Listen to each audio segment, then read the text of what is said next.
Hello friend, welcome back नवीन education class. तो दोस्तों, आप देख रहे हैं यूट्यूब चैनल। तो आज के इस वीडियो में हम जीडीएस यानी कि ग्रामीण डाक सेवा के न्यू पोस्ट लेकर आए हैं। तो आई होप आपके लिए ये वीडियो बहुत हेल्पफुल होगी। और चलिए आज से ही आप जीडीएस की फॉर्म अप्लाई कीजिए।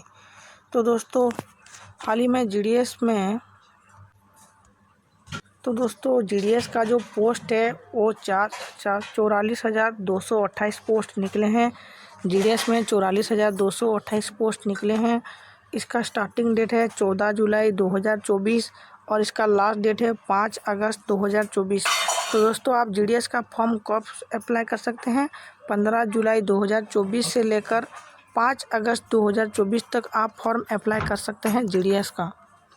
तो दोस्तों, जब आप जीडीएस का फॉर्म अप्लाई करने जाओगे तो आप कैसे फॉर्म अप्लाई करोगे? How to form apply GDS. तो आप फॉर्म कैसे अप्लाई करोगे?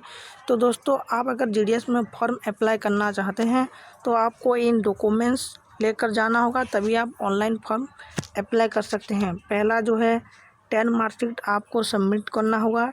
2 कलर साइज पासपोर्ट फ़ोटो आपको खुद का देना होगा। उसके बाद आधार कार्ड, उसके बाद आपको अपना सिग्नेचर देना होगा।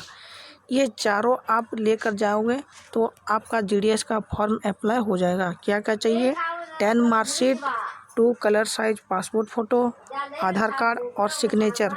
ये चारों लेकर आप जीडीएस का फॉर्म अप्लाई कर सकते हैं। तो दोस्तों, जीडीएस में कितने पोस्ट हैं? तो दोस्तों, जीडीएस हाल ही में 3 पोस्ट निकले हैं।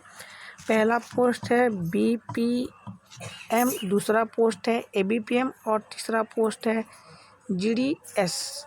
तो पहला पोस्ट का नाम है ब्रांच पोस्ट मास्टर, उसको हम शॉर्ट में बीपीएम बोलते हैं।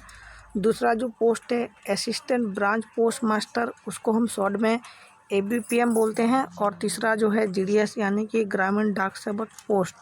दोस्तों, ये तीनों पोस्ट हाल ही में आया है जीडीएस से। Branch post master, assistant branch post master और डाक सेवा पोस्ट, ये तीनों पोस्ट हाल ही में जीडीएस के आए हैं। तो दोस्तों, अगर आप जीडीएस में फॉर्म अप्लाई करना चाहोगे तो आपको क्वालिफ़िकेशन क्या चाहिए? तो दोस्तों, जीडीएस में फॉर्म अप्लाई करने के लिए आपका क्वालिफ़िकेशन चाहिए 10 पास। आपका 10 पास क्वालिफ़िकेशन चाहिए, इसके अलावा आपको कोई क्वालिफ़िकेशन नहीं चाहिए। आपका एज लिमिट कितना होना चाहिए? आपका एज 18 साल से लेकर 40 साल तक होना चाहिए, तब आप जीडीएस में फॉर्म अप्लाई कर सकते हैं। इसका एज लिमिट है 18 साल से लेकर 40 साल तक और इसका क्वालिफ़िकेशन है 10 पास। तो दोस्तों, आपको ये भी बात याद रखना होगा कि दोस्तों, जीडीएस में आप फॉर्म अप्लाई करोगे तो आपको कोई एग्ज़ाम देना नहीं पड़ेगा। एग्ज़ाम नहीं होगा तो आपका सिलेक्शन प्रोसेस कैसा होगा? तो दोस्तों, जीडीएस में हर साल 10 क्लास के परसेंटेज के अनुसार आपको सिलेक्शन किया जाता है। 10 क्लास का आपका मार्क जितना है तो उसके हिसाब से ही आपको सिलेक्शन मिलेंगे। अगर 10 में आपका परसेंटेज ज़्यादा है तो आपको ज़्यादा मिलेंगे, ज़्यादा चांस है जीडीएस मिलने के लिए। अगर आपका 10 में मार्क कम है तो आपको कम चांसेस है जीडीएस में पाने के लिए। तो दोस्तों, जीडीएस के लिए क्वालिफ़िकेशन है 10 पास। इसका एज लिमिट 18 से 40 साल तक है और जीडीएस में कोई एग्ज़ाम नहीं है। दोस्तों, जब आप जीडीएस में फॉर्म अप्लाई करने जाओगे तो आपको एक बात याद रखना होगा, यदि आप ओबीसी कैंडिडेट हैं या फिर जनरल कैंडिडेट हैं, इन दोनों में से कोई भी कैंडिडेट हैं तो आपको एप्लीकेशन की फ़ीस 100 रुपये देनी पड़ेगी। अगर आप ओबीसी कैंडिडेट हैं या फिर जनरल कैंडिडेट हैं, इन दोनों में से कोई भी कैंडिडेट हैं तो आपको जीडीएस के लिए फ़ीस लिए जाएंगे 100 रुपये लिए जाएंगे। अगर आप एससी एसटी कैंडिडेट हैं या फिर फीमेल हैं तो आपको कोई फ़ीस देना नहीं पड़ेगा, एप्लीकेशन की फ़ीस देना नहीं पड़ेगा। तो आपको एक बात और भी बता देता हूँ दोस्तों, जीडीएस में बोथ मेल और फीमेल यानी कि पुरुष और महिला दोनों आप भर्ती हो सकते हैं, दोनों फॉर्म अप्लाई कर सकते हैं और दोनों को ही पोस्ट मिलेगा। चाहे आप फीमेल कैंडिडेट हो या फिर आप मेल कैंडिडेट हो, इन दोनों को आप फॉर्म अप्लाई कर सकते हैं। तो दोस्तों, जब आपका सिलेक्शन हो जाएगा तो आपके लिए डॉक्यूमेंट वेरिफिकेशन करने के लिए कुछ दिन के बाद आप अपना डॉक्यूमेंट वेरिफिकेशन करने जाएंगे, तब जाके आपको ज्वाइनिंग मिलेगी। तो दोस्तों जीडीएस में भर्ती होने के लिए कौन कौन सी इम्पोर्टेंट डॉक्यूमेंट आपको वेरिफिकेशन करना होगा, चलिए इस वीडियो में हम जानते हैं। तो दोस्तों पहला जो डॉक्यूमेंट है आपको मार्कशीट देना होगा।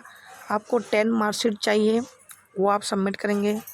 आइडेंटिटी प्रूफ आपको देना होगा। कास्ट सर्टिफिकेट देना होगा। आप कौन सी कास्ट के हैं तो आपको कास्ट सर्टिफिकेट ऑलमोस्ट ही चाहिए और 10 मार्कशीट आपको ऑलमोस्ट चाहिए। दोस्तों यदि आप विकलांग के कैंडिडेट हैं या फिर आप विकलांग हैं तो आपको PWD सर्टिफिकेट देना होगा।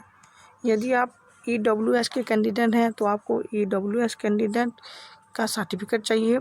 डेट ऑफ बर्थ प्रूफ, ये तो आपको 10 मार्कशीट से आपको मिल जाएगा कि आपको 18 साल हुआ है कि नहीं हुआ है, तो डेट ऑफ बर्थ प्रूफ आपको मार्कशीट से ही मिल जाएंगे। उसके बाद कोई मेडिकल प्रॉब्लम है तो आप मेडिकल सर्टिफिकेट भी सबमिट कर सकते हैं। तो दोस्तों याद रखिए, इम्पोर्टेंट है marksheet, identity proof, caste certificate. अगर आप PWD कैंडिडेट हैं तो PWD सर्टिफिकेट चाहिए। अगर आप EWS कैंडिडेट हैं तो आपको EWS सर्टिफिकेट चाहिए। उसके बाद डेट ऑफ बर्थ प्रूफ, ये तो आपको 10 मार्कशीट से ही मिल जाएंगे। और उसके बाद मेडिकल सर्टिफिकेट आपको सबमिट करना होगा। अगर इन डॉक्यूमेंट आपके पास हैं तो आप जीडीएस के लिए ज्वाइनिंग हो सकते हो। तो दोस्तों ये है जीडीएस के नोटिफिकेशन। दोस्तों आपको वीडियो अच्छा लगा तो वीडियो को लाइक करके चैनल को सब्सक्राइब कर दीजिए और हमारे कमेंट सेक्शन में कमेंट कीजिए कि आप जीडीएस में 10 में कितने मार्क हैं और कौन सी स्टेट में हैं। तो दोस्तों अगले वीडियो में हम जुड़ते हैं जीडीएस के stage wise cut off mark कितना है और आपका मार्क कितना होना चाहिए और सैलरी के बारे में हम अगले वीडियो में हम बातचीत करेंगे।